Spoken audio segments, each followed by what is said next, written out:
seharusnya seseorang memberi manfaat kapanpun dia berada, dimanapun dia berada. Jadi kapanpun dan dimanapun dia berada. Qala Allah Ta'ala wa ja'alani mubarakan aynama kuntu. Ayna fi an ibadihi aynama kunna. Di sini diterangkan an-naf'u naf'ani, naf'un fil adyan wa naf'un fil abdan. Wal barokah kasratul khairi wa ziyadatu. Fa'athna Allahu ala Isa biqaunihi ja'alahu nafi'an lil ibadi aina makana wa haitsu kana. Jadi yang perlu saya terangkan, di antara sifat dasar orang-orang baik adalah di mana saja, kapan saja itu memberi manfaat. Termasuk tentu saat paling sulit. Jadi Nabi Isa menceritakan dirinya itu wa ja'alani mubarakan aynama kuntu, saya ditakdir Allah berada di mana saja memberi berkah, memberi kemanfaatan bagi orang lain. Ada beberapa cerita tentang Nabi Isa. Jadi perlu diketahui ada 3 nabi yang seperiode. Satu Ibrahim dan Nabi Lut. Ibrahim itu sama Nabi Lut itu pernah paman. Kedua Nabi Musa dan Harun. Sebetulnya yang jadi nabi itu Nabi Musa, tapi Nabi Musa karena alsak, lisannya tidak jelas, minta Nabi Harun, ya tentu minta kepada Allah supaya Nabi Harun jadikan nabi. Terus ketiga Nabi Isa dan Yahya. Yahya bin Zakaria, terus Isa ini pernah keponakan Zakaria. Kira-kira kalau di Jawa ya misanan antara Yahya dan Jawa Isa. Jadi ada 3 nabi yang seperiode. Tapi yang paling berkompeten, yang sederajat kira-kira seperti itu hanya Isa dan Yahya. Karena Nabi Lut dan Nabi Ibrahim itu beda level. Karena Lut ini pernah keponakan, jadi hubungannya kira-kira yang murid dan guru. Terus Musa dan Harun itu juga nggak level, karena Nabi Harun ini jadinya nabi itu atas permohonan Nabi Musa. Sehingga meskipun Harun itu kakaknya, tapi nggak berani bantah. Jadi Nabi Musa itu dalam cerita beliau itu alsak. Alsak itu lesannya agak kedal. Tapi ini alsak yang barokah. Jadi dulu ceritanya Musa kecil karena dia seorang nabi, beliau seorang nabi. Itu kalau melihat Fir'aun itu mantelnya bukan main. Padahal kecilnya dirawat Fir'aun. Sehingga cerita mulai kecil sudah usil. Kalau melihat Fir'aun itu ya jenggotnya dipakai mainan. Terus pokoknya nakal ya. Lama-lama Fir'aun curiga, dasar orang Israel. Nabi Musa ini turunan Israel. Lama-lama Fir'aun itu yakin kalau itu sengaja. Akhirnya Fir'aun mau membunuh Musa. Terus kata istrinya Fir'aun, Musa itu masih anak kecil. Jadi seperti itu ya bawaan anak kecil, bukan bawaan kebencian terhadap orang Kipti, orang Mesir. Kalau dalam bahasa kitab kuno Mesir itu Egypt al-Kipti, makanya disebut Maria al-Kiptiyah. Kalau orang sekarang bilang Egypt itu bahasa kunonya Mesir itu al-Kiptiyah. Nah, memang secara bahasa Arab Mesir itu gak mungkin, bahasa Arabnya Mesir itu gak mungkin karena Misro itu maknanya kota. Jadi kalau kamu bilang kamu kemana, ke Misro, ke kota, lah ya kota mana, ya kota Mesir, itu bisa debat kusir. Jadi ya kayak kita lah, kita sekolah di mana? Di madrasah. Madrasah terjemahnya apa? Sekolah. Nah, kemudian oleh istrinya Fir'aun ya gini saja, buktikan kalau Musa itu masih anak kecil. Masyhur itu dalam cerita, dikasih bara api sama apel. Sebenarnya Musa kecil ini sudah pinter mau milih apel. Sama malaikat Jibril diarahkan tangannya itu ngambil apa? Bara api terus dikunyah. Itu yang menyebabkan lisannya Musa itu alsak, agak pelak. Nah ketika jadi Rasul itu akan repot karena nanti harus pakai penerjemah. Jadi seorang Rasul tapi lisannya tidak apa? Cakap.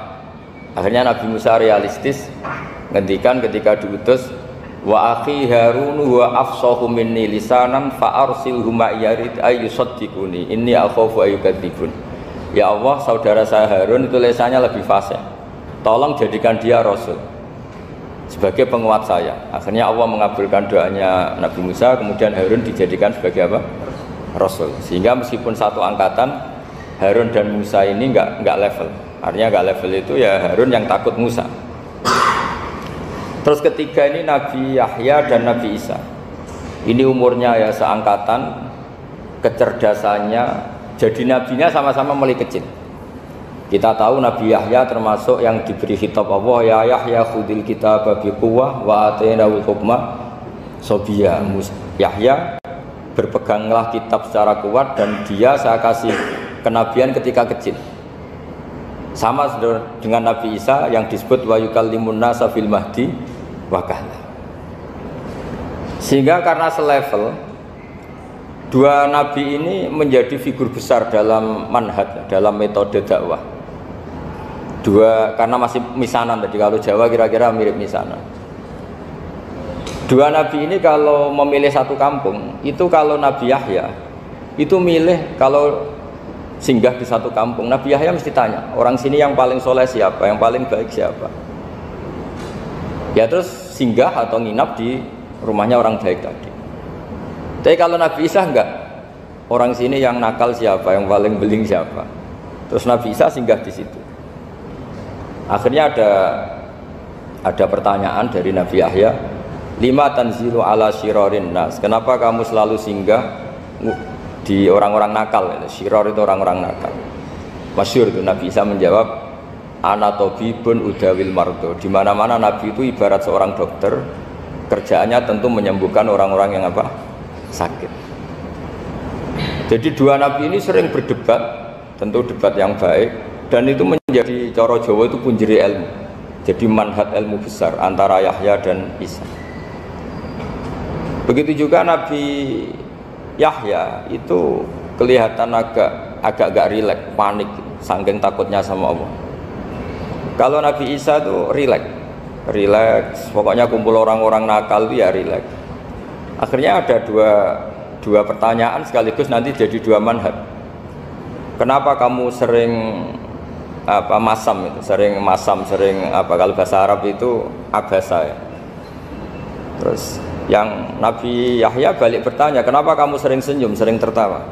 Kenapa memangnya? Terus ka'annaka ta'manu min makrillah, kamu sering senyum kayak kami sudah terbebas dari azab Allah, dari ditegur Allah, seakan-akan kamu orang paling benar yang nggak akan salah.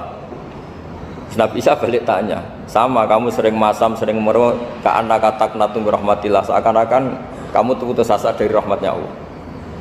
Sehingga kemudian itu jadi manhaj besar. Kalau terlalu senyum ya dianggap orang yang kayak nggak punya perasaan dosa gitu. Tapi kalau terlalu masam, terlalu merenggut, seakan-akan rahmat Allah itu terbatas, sehingga seakan-akan Allah itu rahmatnya nggak cukup lah untuk mengelola manusia ini. Sehingga itu jadi metode besar yang masyhur itu dalam sebuah hadis Nabi ngendikan, ulama ummati ka anbiya Bani Israil. Ulama umatku itu kapasitasnya atau fungsinya atau manfaatnya setingkat nabi-nabi Bani Israil. Karena ketika umat ini nggak ditunggui para nabi setelah Rasulullah SAW, itu yang nunggui hanya ulama. Tapi ulama ini sudah cukup mewakili para nabi Bani Israil. Dan banyak syurahul hadis, para penyarah hadis mensarahkan, Nabi tidak ngendikan ulama ummati kamisli seperti saya, tapi ka'ambiyai Bani Israil, sebagaimana nabi-nabi Bani Israil. Nabi Bani Israel itu macam-macam, termasuk ada yang tidak nikah, yaitu yang bernama Yahya dan Isa.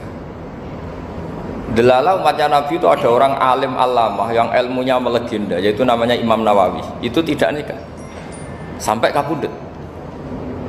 Meskipun dalam ajaran syariatnya Nabi an-nikah sunnati, tapi selalu ada orang yang ditakdir tidak nikah karena masyhul, karena sibuk ngurus ilmu, bukan karena tidak laku. Yang jelas itu bukan karena tidak laku. Imam Nawawi itu ganteng, orangnya ya normal, tapi karena sibuk nulis, beliau sampai kabudut itu tidak nikah.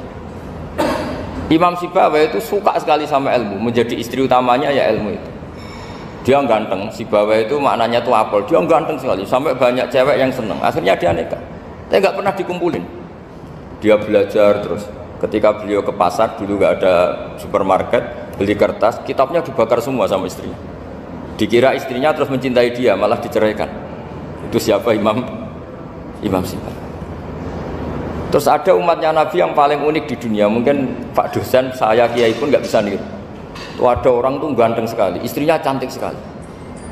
Itu tahu-tahu sudah 10 tahun tidak pernah hubungan suami istri. Karena ketika si suami itu tahu istrinya cantik, itu langsung sholat sujud syukur, sholat terus, saking senengnya punya istri cantik. Yang istrinya cantik juga solihah, tahu suaminya ganteng ya terus sholat terus syukur. Itu sampai berhari sampai bertahun-tahun. Terus ketika ketemu cocokan, dek kita sudah nikah berapa? Terus dilihat kayaknya sudah 10 tahun tapi tidak pernah hubungan. Oh itu nggak kebayang, itu ganteng sama cantik. Kalau jelek sama jelek itu mungkin. Yang satu bilang naudzubillah, satu itu kan nunggu rafa saja. Ini nggak ganteng sama cantik. Nah kenapa kualitas ulamanya Rasulullah itu bisa seperti Nabi Bani Israel? Karena agama ini, umat ini sudah ada ditunggui para nabi. Sehingga mau tidak mau kualitas ulama, alhamdulillah barokahnya Nabi itu berkualitas kayak nabinya Bani Israel. Nah ini penting sekali saya utarakan supaya dicek saja. Kalau kita nggak percaya, dicek saja dalam hadis-hadis sahih. Misalnya begini, ketika Nabi memenangkan perang Badar, itu ada Asra Badrin, tawanan-tawanan perang Badar. Nabi suka musyawarah, suka rembukan. Ya Abu Bakrin, menurut kamu tawanan ini diapakan? Kata Abu Bakar, hum asyiratuka, mereka itu keluarga engkau, orang-orang Quraisy. Ya dibebaskan saja, pakai tebusan. Nanti uang itu kita kelola supaya jadi penguat Islam, dan orang-orang ini merasa utang jasa karena harusnya dibunuh tapi kita bebaskan. Terus tanya, bagaimana kamu ya Umar, menurut kamu? Kata Umar, ini kan orang-orang yang dulu ingin bunuh kamu, yang ingin menghabisi jenengan, ingin dan sudah ngusir jenengan. Ya setelah ketangkap ya dibunuh, kok repot.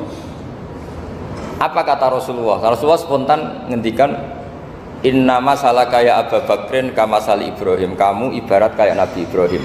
Izqala faman tabi'ani fa innahu minni wa man asani fa innaka ghafurur rahim. Jadi Nabi Ibrahim itu unik, melihat umat itu sesyafakoh itu. Syafakoh itu banget sayangnya.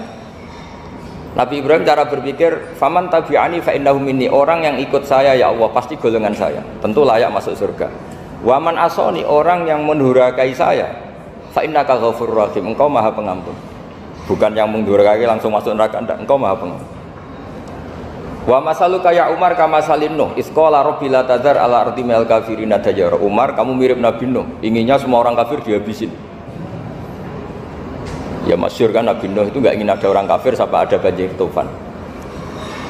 Nah kalau sampean tanya bedanya apa dengan garis keras sekarang? Bedanya ya beda sekali. Kalau Nabi Nuh benci sama orang kafir itu diserahkan yang punya, sehingga yang punya yaitu Allah yang menghukum dengan banjir bandang. Tapi kalau kita kan kadang kita bertindak sendiri, jadi potensi disalahkan. Yang jelas dalam hadis-hadis sahih, Nabi Nuh itu tidak bisa mensyafaati karena itu. Ketika diminta ini hadis sahih, bukan ada di Bukhari, ada di Muslim. Karena biasanya kalau di kota itu ditanya ini sahih enggak. Untungnya yang tanya kadang enggak paham, ini alhamdulillahnya jadi wah repot. Nabi Nuh itu diantara sebabnya enggak bisa mensyafaati adalah pernah corong Jawa maksudno kaume. Kalau dalam bahasa Arab itu da'a li Zaidin berarti mendoakan positif, kalau da'a la Zaidin mendoakan negatif. Kalau orang Jawa itu ada doa, ada pasot. Nabi Nuh adalah orang yang pernah maksudkan kaumnya. Nah, saya cerita sedikit tentang Nabi Nuh dan Nabi Ibrahim. Nabi Ibrahim dianggap tadi cerminannya Abu Bakar, dianggap niru Ibrahim, cerminannya Umar, dianggap niru Nabi siapa? Nabi Nuh. Lalu kalau sampean tanya, bedanya gimana? Begini logikanya. Andai kan kita mengkaji secara akademik begini. Ada ulama besar namanya Abdul Hasan Asyadzili, itu masyhur di Indonesia menjadi Thariqah Syadziliyah. Terus ada seorang muridnya minta gini, ya Abdul Hasan Asyadzili, tolong saya dikasih ijazah supaya saya tidak pernah maksiat di bumi ini. Karena saya takut sama Allah, kalau saya maksiat itu merasa tidak nyaman dengan Allah. Abdul Hasan Asyadzili ini malah marah besar. Atuhibbu alla tadhhara maghfiratu. Kalau kamu tidak pernah maksiat, berarti kamu suka maghfirahnya Allah Ta'ala itu tidak kelihatan, karena nggak ada yang maksiat. Tapi bukan dukung kamu yang tidak ada, ini cerita ilmiah. Tapi kalau Said Abdul Al-Haddad itu kebalikannya. Ada orang fasik gitu hidup berkeliaran, mengganggu masyarakat, ganggu ketertiban agama. Ada kiai atau siapa gitu mendoakan supaya tobat atau dikasih panjang umur supaya nanti bisa tobat. Itu beliau Said Abdul Al-Haddad marah besar. Man da'a li fasikin bil baqa faqad ahabba ayu sawahu fi ardi. Orang yang mendoakan orang fasik hidup berarti dia suka Allah dimaksiati di buminya. Jadi akhirnya jadi kutub besar, yang satu Sadziliyah, yang satu Haddadiyah. Kenapa ya? Karena tadi yang satu cerminan Nabi Isa, yang satu cerminan Nabi Yahya. Sebagaimana sabda Rasulullah tadi, ulama ummati ka anbiya'i bani Israil. Juga masyhur dalam aplikasi pengajaran juga gitu. Masyhur sekali dalam kitab-kitab diceritakan. Kalau Said Abdul Al-Haddad, kalau ada orang sowan itu, kamu ngaji sama siapa? Sama si A gitu. Pernah nangis gak pas ngajar? Gak pernah. Udah gak terus, gak usah diterusin ngaji orang seperti itu. Hatinya atas ya, wong ora iso nangis gitu. Tapi kalau Abdul Hasan As-Sadili kebalikan, kamu ngaji sama siapa? Sama si A gitu. Pernah tertawa enggak kalau ngaji? Enggak pernah. Udah enggak usah ngaji sama orang itu, orang enggak bisa syukur gitu. Jadi itu manhaj besar. Nah akhirnya orang-orang kayak kita ini gak jelas semua, nangis ya bisa, syukur, guyu ya bisa. Cuma celakanya kalau kita nangis karena tidak punya uang, kalau guyu karena punya uang, itu masalahnya. Tapi kalau wali-wali dulu enggak, kalau senyum ya karena saking yakin rahmatnya Allah itu wasiat rahmatu. Kalau nangis ya karena takut azabnya Allah. Kalau kita kan enggak, sangat-sangat materialistik. Ini yang membedakan kita. Sebenarnya nangis dan senyum itu satu keharusan. Karena Allah punya madharul jalal. Ketika Allah dengan sifat keagungannya, maka kita ini coro Jawa serako bersenyum. Tapi Allah itu kadang sebagai madharul jamal, adanya satu keasikan. Sehingga yang merengut itu yang salah. Makanya dalam ilmu tasawuf, kutub wali itu hanya dua. Allah dengan madharul jalal, dengan Allah yang madharul jamal. Contoh madharul jalal misalnya gini. Ketika Nabi Musa ingin melihat Allah, saking kangennya ingin melihat Allah. Robbi arini anzur ilaik, ya Allah saya beri hak untuk melihat engkau. Allah dengan jalalnya gini, Allah itu qadim, superior. Tentu gak layak tersentuh barang hadis itu makhluk. Sehingga ketika falam matajalla rabbuhu lil jabali ja'alahu dakka wa kharra Musa sa'iqa. Sehingga gak levelnya, apapun hebatnya Nabi ini tetap makhluk, sementara Allah itu qadim.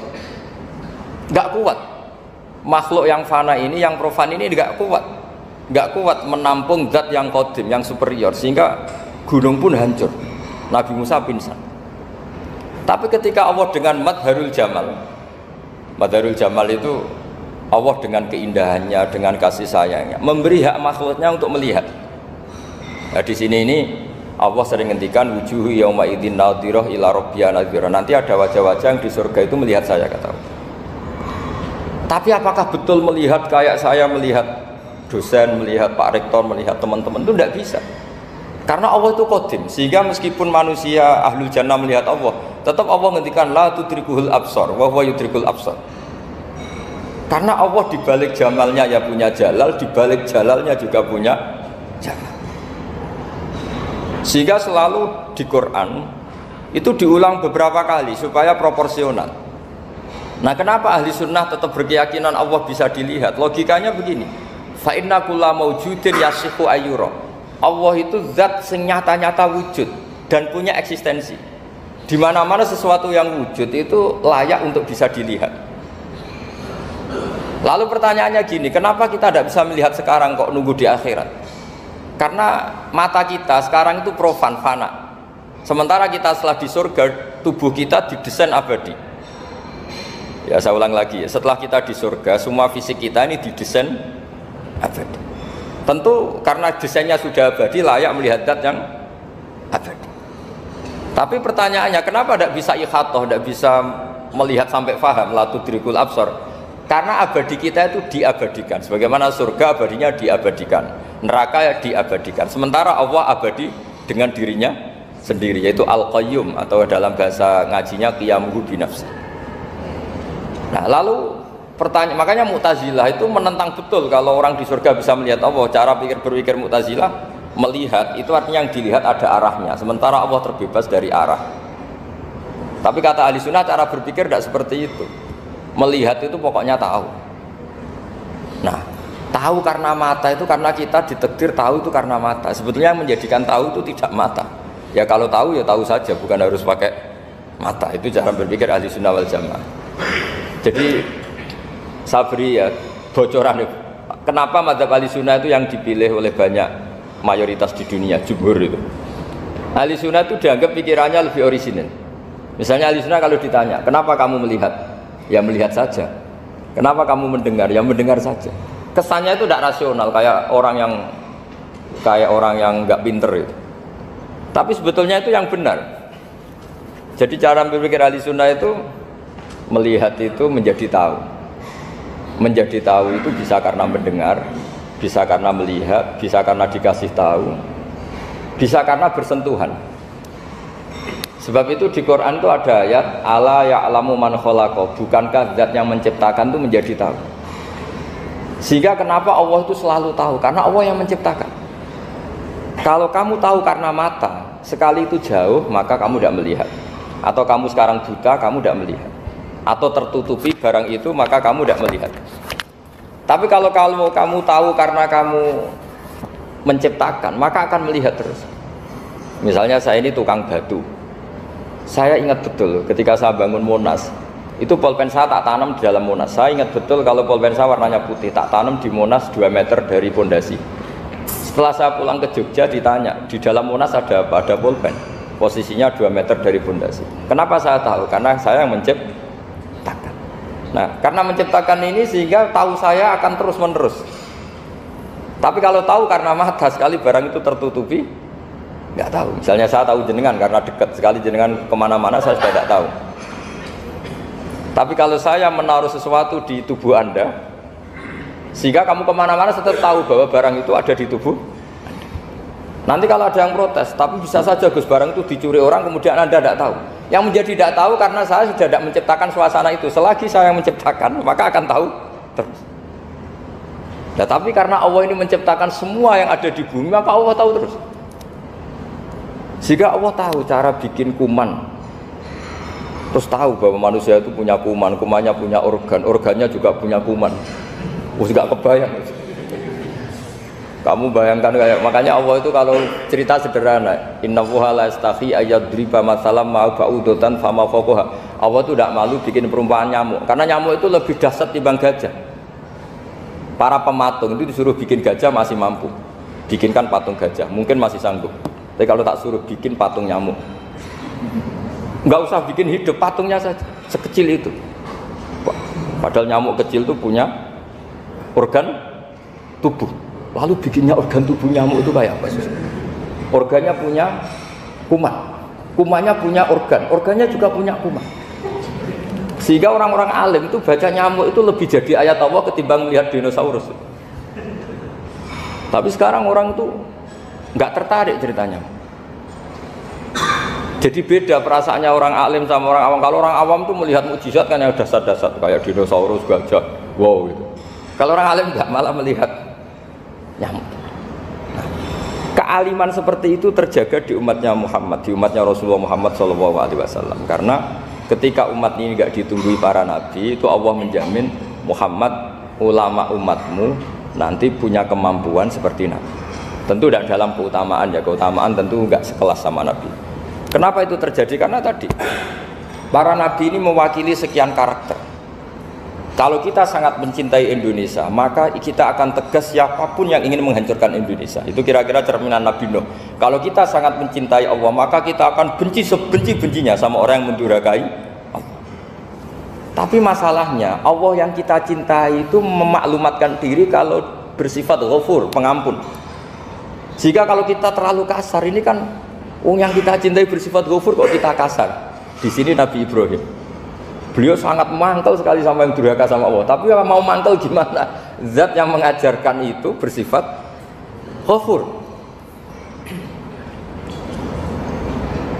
Maka kita mau tidak mau, makanya ada riwayat mengatakan takhallaku bi akhlaqillah, kamu bertata krama kayak akhlaknya Allah. Akhirnya ya sudah, kita mau apa coba? Kira-kira kalau kamu mencintai seseorang, itu potensinya kan dua, protektif. Ada telepon, itu dari siapa?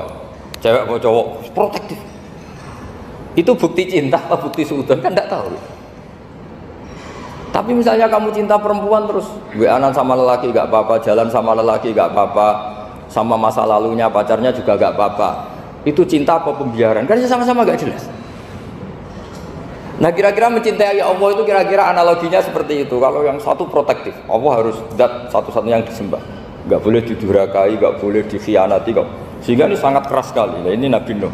Di sini ada Nabi Ibrahim karena orang yang zat yang kita cintai bersifat ghafur. Jika kalau kita terlalu tegas beda dengan sifatnya Allah yang bersifat ghafur. Nah umatnya Nabi seperti itu mulai dulu. Ada yang moderat, ada yang keras, ada yang setengah keras, setengah moderat.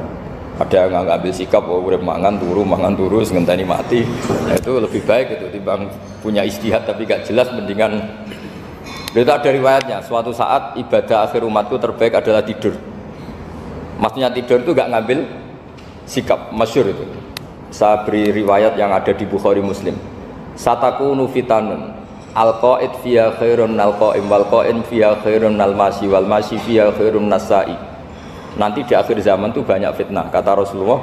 Yang duduk lebih baik ketimbang yang berdiri, yang berdiri lebih baik ketimbang yang jalan biasa lebih baik ketimbang yang jalan bergegas.